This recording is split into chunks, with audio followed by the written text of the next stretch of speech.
Hello, faith leaders, and welcome to Breaktime. Today, Psalm 18:45 says, "They all lose heart. They come trembling from their strongholds." Well, who loses hearts? The enemy. The enemy's losing heart at what David's doing because David is winning the battle. And it's amazing that losing heart is a sad place, isn't it? When we lose heart, we lose hope. When we lose heart in perspective of what God is doing and what God is able to do, we come to a place of hopelessness, to this place where it may just spiral just a little bit. You know, the joy of the Lord might not be our strength, especially this time of season. It seems like a lot of people don't find hope. And because it's not always a happy, joyful season for everybody, because, lots of reasons lead up to that. Just the brokenness of relationships, or the missing of relationships, the grieving of relationships. And so God we're in this season of hope, this place where, we're a couple days before Christmas, and realizing, where is my hope? And when my hope is in the Lord, now some of you might be saying, I can't even begin to think like that because the pain is so deep. But when we get to that place and we're at that place of total hopelessness and we don't know how to get out of it, the sweetest thing that I remember that I look to is looking at Jesus and saying, Jesus, you were in this place. You felt forsaken. You felt this pain, this agony.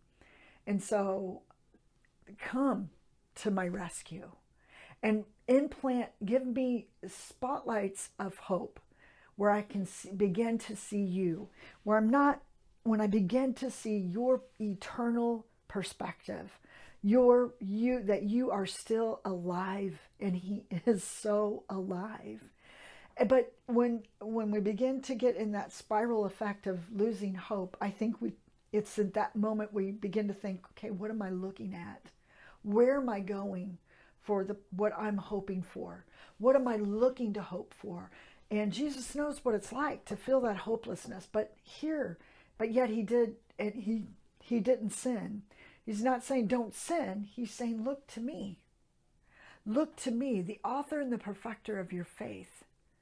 And the sin thing, this place that wants to lead you, change your perspective from looking at inward at maybe your situation, just to peek out just a bit and say, Jesus, just show me you.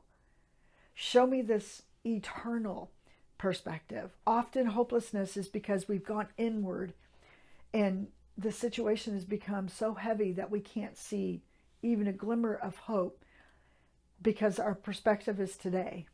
But what about if we looked at it from an eternal perspective? When Jesus came, he came with an eternal perspective. He saw the hope of glory. He saw where he was going. He knew the days ahead of him. And yet, for the joy set before him, he endured the cross. Joy.